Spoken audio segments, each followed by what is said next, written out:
ጀነራል ወደ መቀሌ ያልተጠበቀ መረጃ መላካቸው ተከትሎ እነ ደብረጽዮን ጭንቀት ውስጥ መግባታቸው ተሰምቷል። ከቀናት በፊት በህወሓት ላይ ጦርነት ለመክፈት ዝግጅትን አጠናቅቄያለሁ ሲል ያወጀው ጦርም በይፋ ተኩስ መክፈቱ ሲሰማ፣ በራያ ግንባር በኩል የህወሓትን ጦር እንዲመሩ ኃላፊነት የተሰጣቸው ጀነራል ባልተጠበቀ ሁኔታ ባንዳዎች አድብተው ጉድ ሰሩን የሚል መርዶ መላካቸው ተናግሯል። በዝርዝር እንመለከተዋለን። በሌላ በኩል ለኢትዮጵያ ታላቅ የምስራች የያዘ ጥብቅ ውይይት በጅቡቲ መካሄዱ ተሰምቷል። ኢትዮጵያ ባልተሳተፈችበት በዚህ ስብሰባም ኤሚሬትስና ጅቡቲ የኢትዮጵያ ነዳጅ እጥረት ታሪክ ያደርጋል የተባለ ጉዳይ ላይ ወሳኝ ስምምነት ላይ መድረሳቸው የተሰማ ሲሆን ስምምነቱም ከቀይ ባህር እምብርት እስከ ድሬዳዋ የሚዘልቅ የነዳጅ መስመር ግንባታ የሚያካትት ነው መባሉን ጨምረን ሶማሊላንድ ኢትዮጵያውያንን ጨምሮ በግዛቱ የሚኖሩ ሰነድ አልባ ስደተኞችን በ10 ቀናት ውስጥ ለቀው እንዲወጡ ማዟንና የአሜሪካና ኢራን የሰላም ስምምነት የማይታመኑ ለውጦችን እያመጣ ስለመሆኑ የተመለከተውን አነጋጋሪ መረጃ ይዘን ቀርበናል።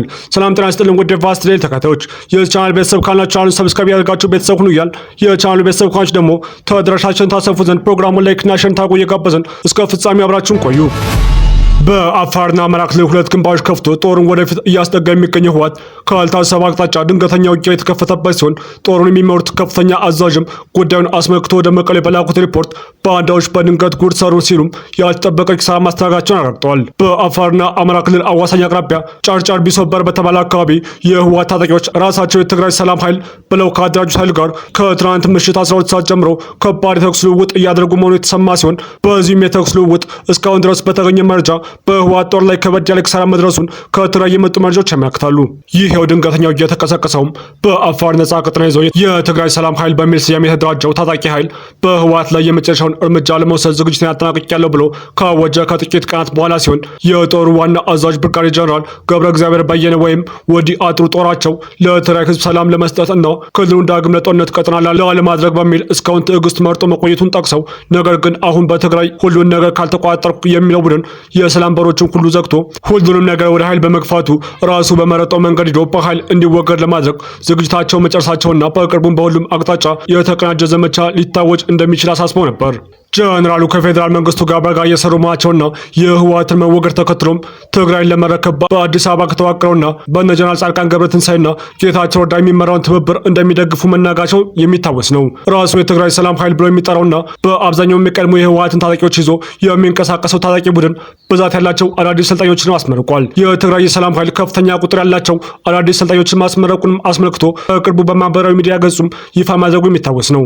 ከዚህም በተጨማሪ ማሰልጠንና መልፋት ሳይጠበቅበት በህወሓት አመራር በመማረር ከህወሓት ካምፕ ከርቶ የሚወጣውን የሰለጠነ ታጣቂ በብዛት እየተቀበለም እንደሚገኝ የተነገረ ይገኛል። ይህም ታጣቂ ኃይሉን እጅጉን የፈረጠመና ብቁ የለውጥ ሰራዊት እንዲሆን እንዳስቻለው የቀድሞ የህወሓት አመራሮችን ጨምሮ ለቡድኑ ቅርበት ያላቸው አስተያየት ሰጪዎች በስፋት እየገለጹ ይገኛሉ። በዚህ አካሄድ ትግራይን ከጽንፈኛው ስብስብ ነፃ ሊያወጣ በሚችልበት ትልቅ አቅምና ዝግጅት ላይ እንደሚገኝም ለማወቅ ተችሏል። በቀጣይ መረጃ ለኢትዮጵያ ታላቅ የምስራች የያዘ ጥብቅ ውይይት በጅቡቲ መካሄዱ ተሰምቷል። ኢትዮጵያ ባልተሳተፈችበት በዚህ ስብሰባም ኤሚሬትስና ጅቡቲ የኢትዮጵያ ነዳጅ እጥረት ታሪክ ያደርጋል የተባለለት ጉዳይ ላይ ወሳኝ ስምምነት ላይ መድረሳቸው የተሰማ ሲሆን ስምምነቱም ከቀይ ባህር እምብርት እስከ ድሬዳዋ የሚዘልቀው የነዳጅ መስመር ግንባታን የሚያካትት እንደሆነ ተጠቁሟል። ጅቡቲና ኤሚሬትስ የነዳጅ ኩባንያ ለኢትዮጵያ ገበያ በሚውለው የነዳጅ መሰረተ ልማት ማስፋፊያ ላይ ተወያዩ። የጅቡቲ ኃይልና የተፈጥሮ ሀብት ሚኒስቴር ጃማል መሐመድ ሐሰን ከተባበሩት አረብ ኤሚሬትስ የነዳጅና ግሩፕ ኢኖክ ዋና አስፈጻሚና የሆራይዘን ጅቡቲ ተርሚናል ሊሚትድ ሰብሳቢ ሁሴን ስልጣን ሉታህ ጋር እሁድ ዕለት መወያየታቸው ተገለጸ። ውይይቱም ለኢትዮጵያ ገበያ አገልግሎት በመስጠት ላይ ያለው የኃይል መሰረተ ልማት ማስፋፊያ ላይ ያተኮረ መሆኑ ተገልጿል።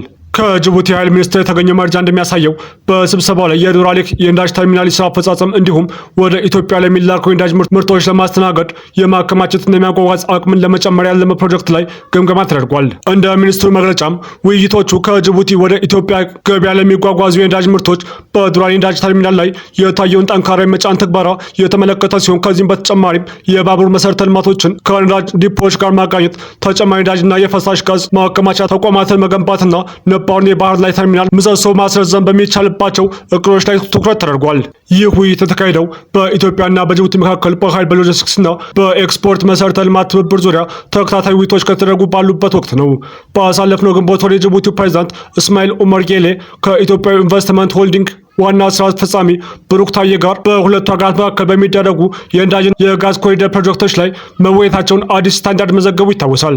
ለጉዳዩ ቅርብ የሆኑ ምንጮች እንደገለጹት የቀረቡ ምክረ ሀሳቦች የተጣራ የነዳጅ ምርቶችን ከጅቡቲ ወደቦች ወደ ኢትዮጵያ የየብስ ሎጂስቲክስ ማዕከል ወደ ላይ የሚጓጓዝ የቧንቧ መስመር የሚያካትቱ ሲሆን በመቀጠልም በኢትዮጵያ ሶማሊያ ክልላዊ መንግስት የሚገኙ የሃይድሮካርቦን መስኮችን በጅቡቲ በኩል ወደ ዓለም አቀፍ ገበያ የሚያገኙበትና የድፍድፍ ነዳጅና የተፈጥሮ ጋዝም ኤክስፖርት ቧንቧ መስመሮችን መዘርጋት የሚውሉ ናቸው። የአሁኑ ውይይት የተሰማው የጅቡቲ ወደቦችና ነጻ ቀጠናዎች ባለስልጣን የኢትዮጵያ ኢንቨስትመንት ሆልዲንግስ በመጀመሪያው ምዕራፍ የ150 ሺህ ሜትር ኪዩብ የመያዝ አቅም ያለው የነዳጅ ማከማቻ ተቋም ለመገንባት በጅቡቲ ዳመርጆግ ኢንዱስትሪ ፓርክ ውስጥ 10 ሄክታር መሬት ጥያቄ በመጋቢት ወር ላይ ማቅረቡን መግለጹን ተከትሎ ነው።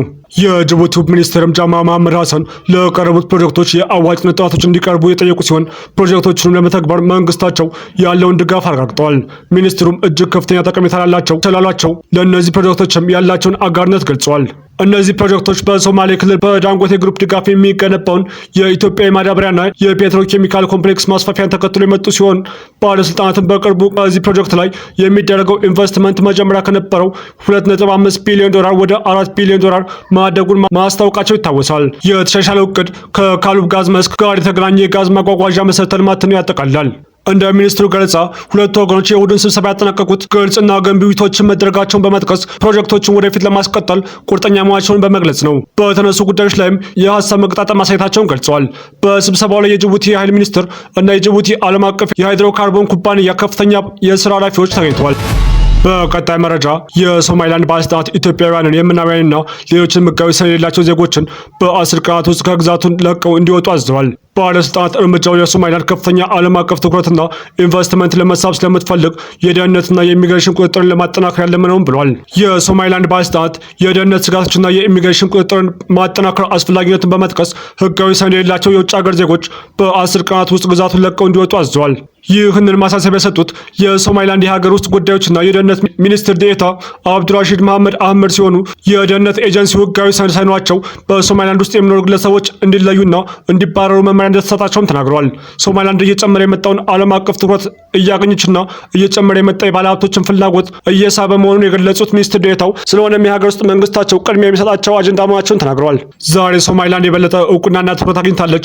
ዓለም ወደኛ እየተመለከተ ነው። ከዚህ በፊት ግን ብዙዎች ትኩረት አልሰጡንም። በተጨማሪም ባለሀብቶች እንደሚመጡ እንጠብቃለን።